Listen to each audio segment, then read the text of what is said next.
Hey there, everybody. Welcome to our review of From Season 2, Episode 10.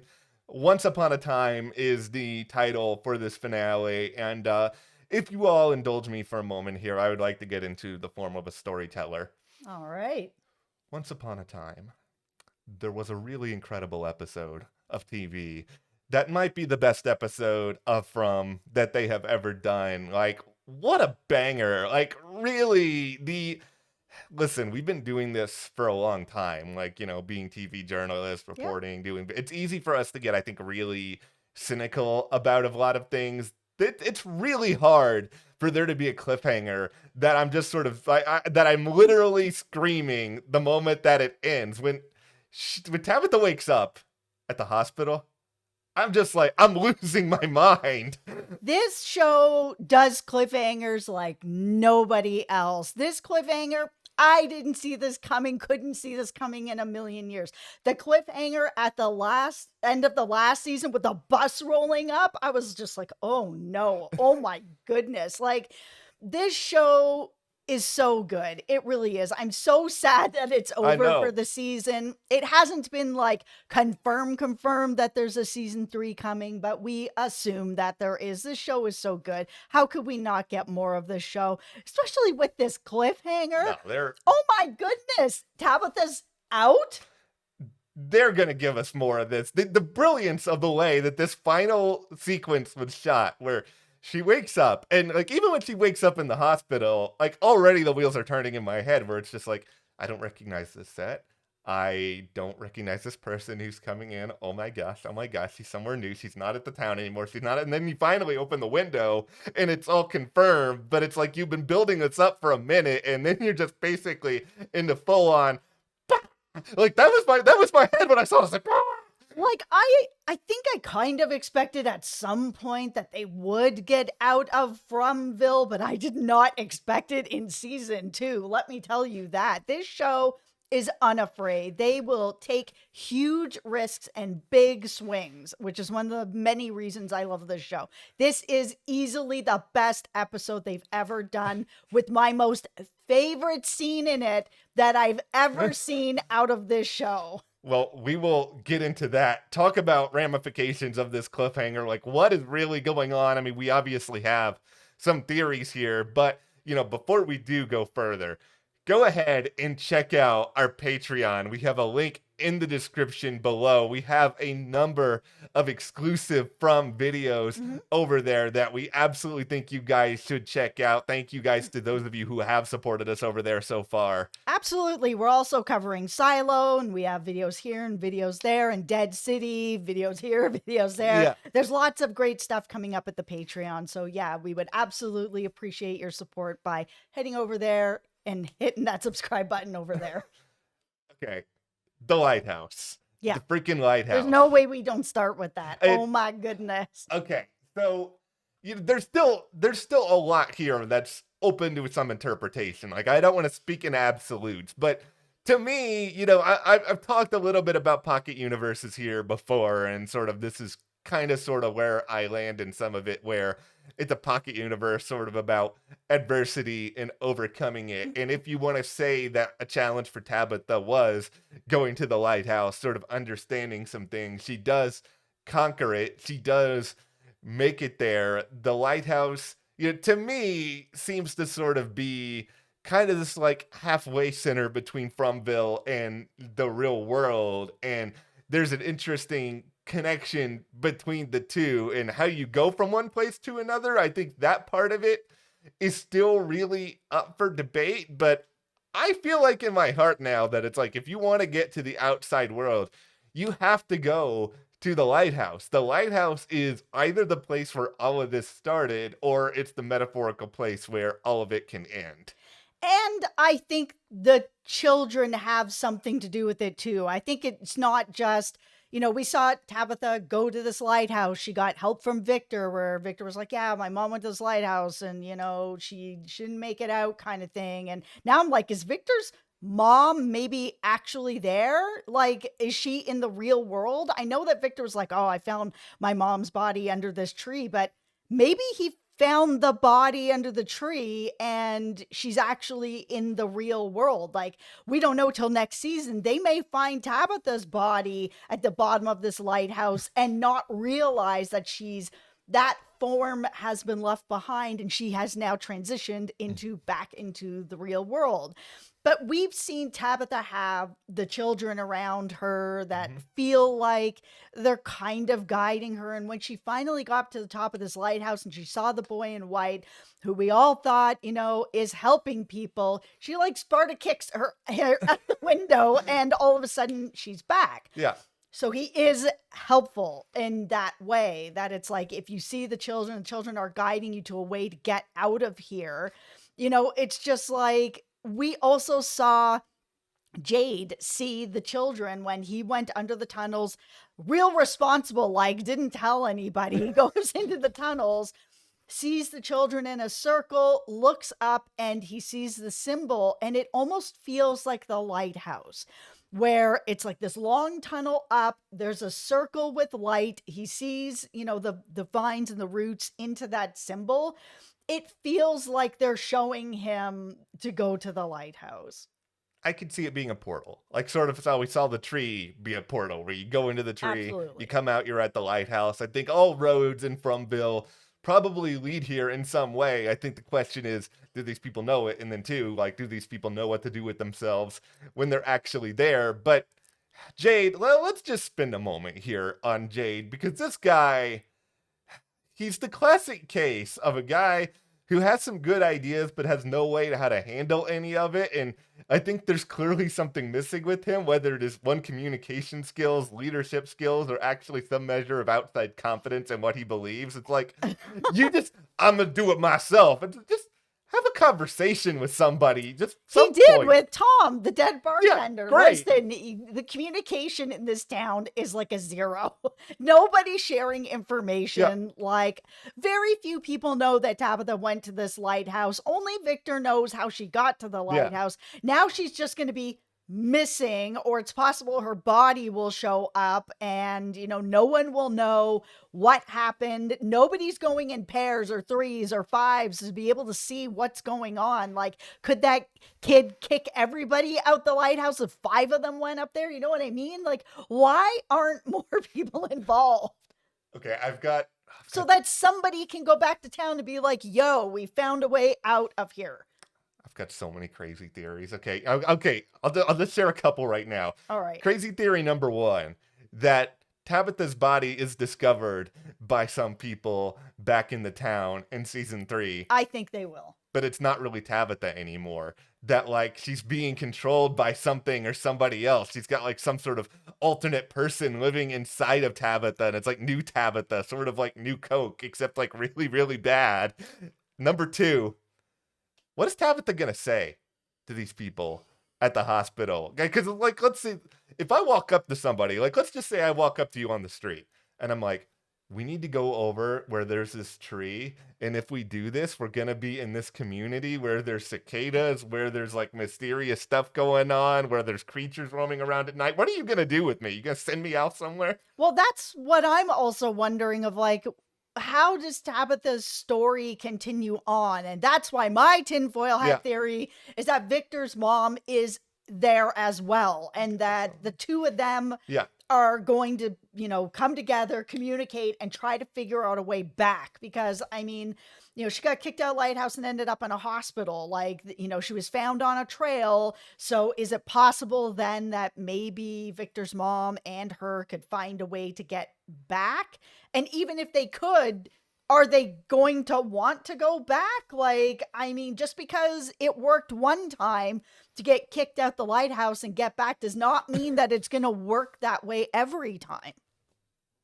If I'm going to just keep the tinfoil hat this on for a moment here, I feel like this town would want it to be a situation where these people have to figure it out for themselves. I feel like if Tabitha and Victor's mom show back up, and, I could see the two of them working together, that would be kind of a fun team up, another storyline. The other people get there, and then they're, like, punished for basically just using the cliff notes or the cheat code to get there and try to figure it out, and it just doesn't work for them anymore. But I just think, what what a crazy ending. Like, what a way to have us actually start thinking a little bit about there's something else going on here. And for Yeah. the executive producers of Lost to be on this show, what is everybody going to do if somebody's like, we have to go back? Well, that's pretty much what I'm saying with my tinfoil hat theory. I think Tabitha and Victor's mom are going to get together and be like, we got to go back. I mean, there's so many parallels to Lost, of course. It is the executive producers, and I don't have a problem with that at all. Like, it's still different enough that it is not the same as Lost. But yes, of course, you're going to have the same sort of creative behind it. There's going to be parallels with it. And I ain't mad at that. I loved Lost. So, No. bring me all the Lost and all the From. But what I do think this whole Lighthouse and Tabitha getting kicked out and being back in the real world, I gotta put on my hard hat here, but I feel like this cuts out a bunch of theories of like what's going on. Like, I think the pocket universe is still in place. I've seen Aliens. I think Aliens are out.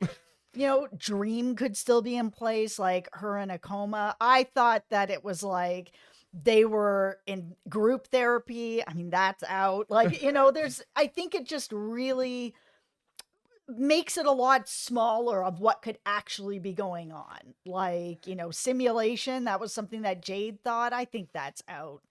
I'm not unless it's a double simulation. No, I just don't think it is.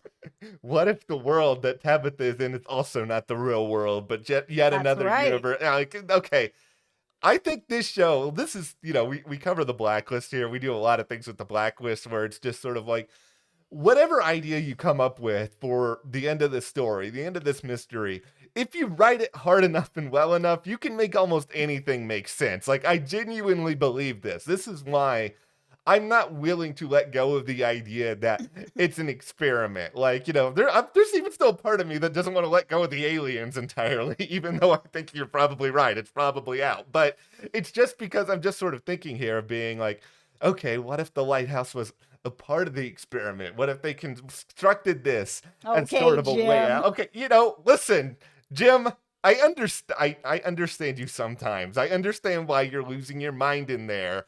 I would think of this sort of stuff too. We still don't have an explanation for the voice at the end of season 1. Nobody came on when Tabitha was at the lighthouse being like, winner, winner, chicken dinner. And then she gets like kicked out of there. And then she's back. I think there's a lot of ideas that are still in some measure of play, because then, going back into super crazy theories again, we know where Tabitha woke up. We don't know when. We don't know how much time has really passed. We don't know what that relationship is with from Bill to the real world. There's still a lot of unanswered questions.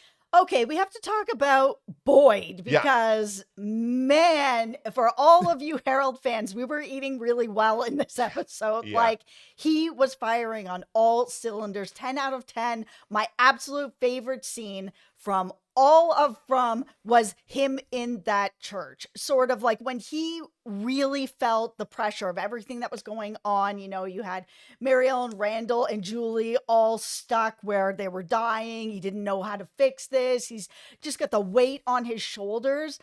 Him in that church, the writing was so good. The acting was so good. There's something that Harold brings out of characters that just make them feel so genuine. Like, we were talking about this before we got on here. Anger is not an easy emotion to portray on screen. Like, you can break some stuff and throw some stuff around. He kicks over the post box.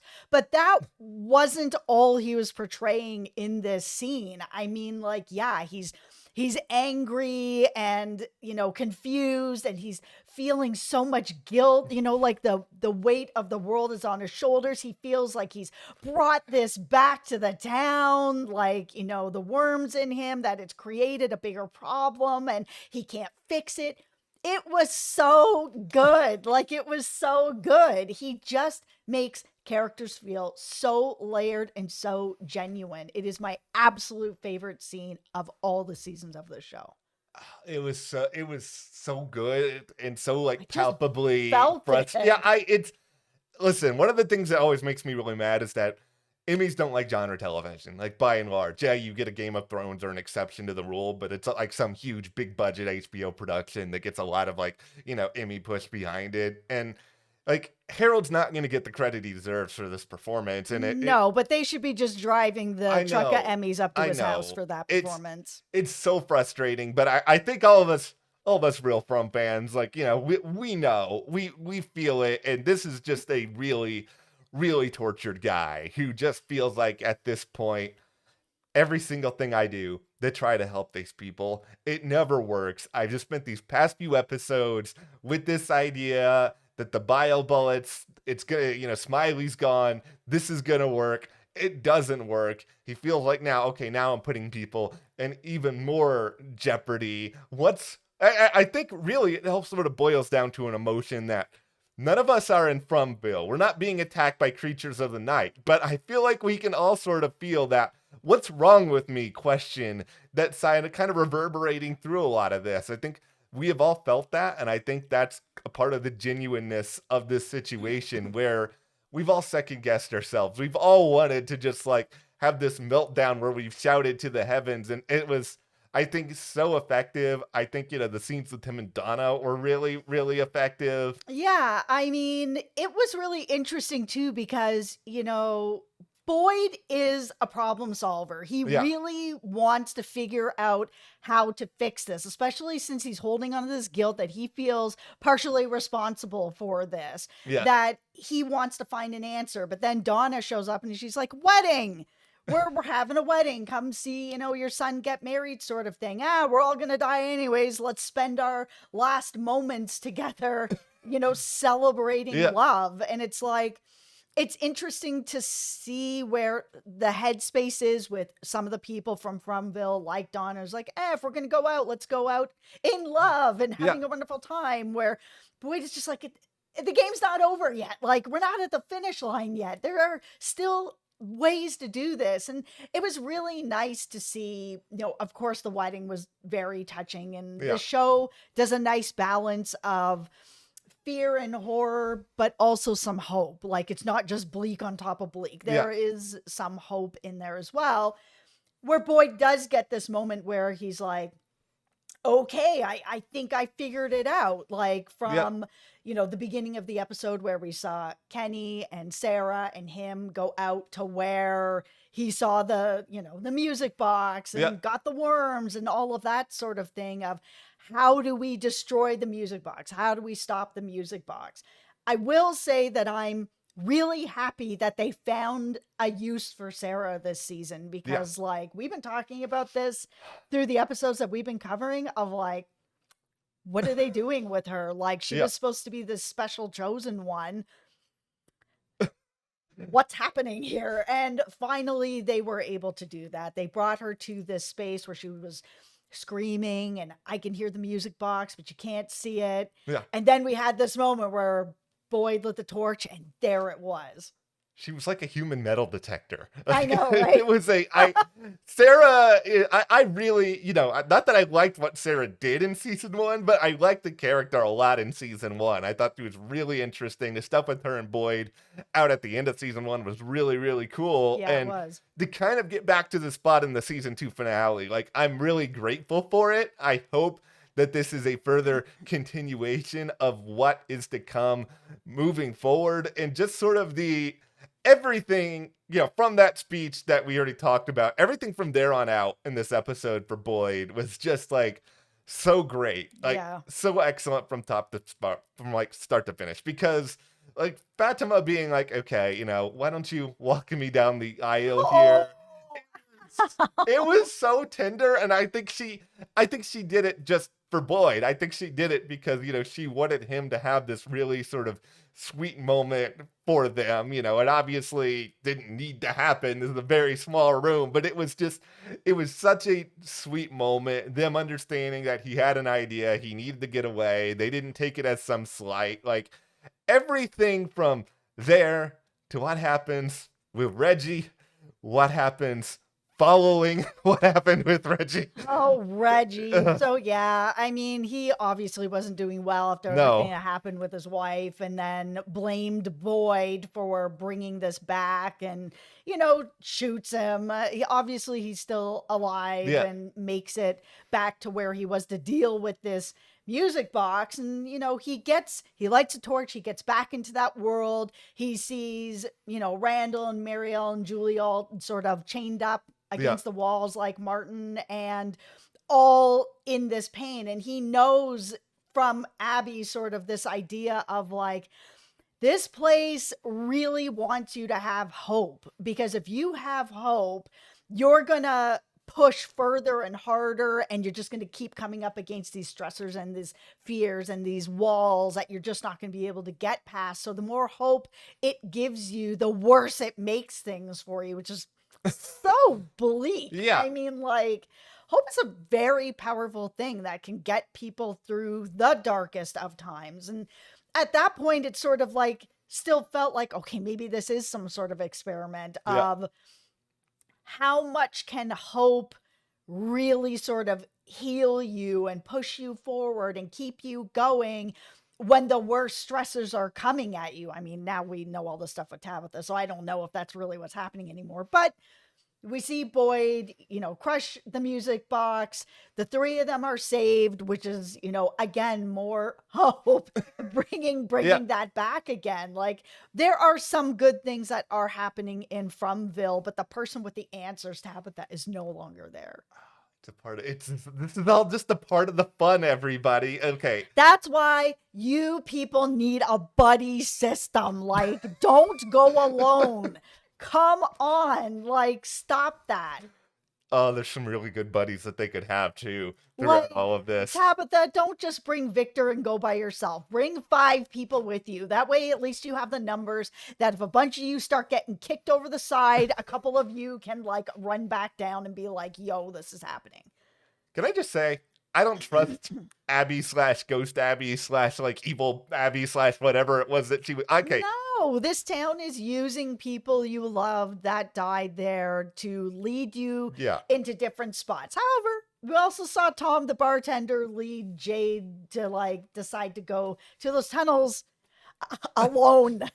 Listen, okay, nothing happened to him, but I think he saw something that could help. If this is a pocket universe, we don't know what the rules of this pocket universe are. If there's a way in which people die that causes them to stay behind in some dark way, if they're meant to be sort of a beacon of hope, I'm just going to say, as a lover of all things Tolkien, I felt very Lord of the Rings-ish by this final scene with Boyd in the music box, where it's sort of like, this is the one ring that he can throw into the mountain that it's so hard to do, and he's being dissuaded against doing it in some ways. There's this big elaborate pull, all the streams. It's like pure terror in this moment. If we want to talk about From as being like a great TV horror show, like this entire sequence just absolutely does it.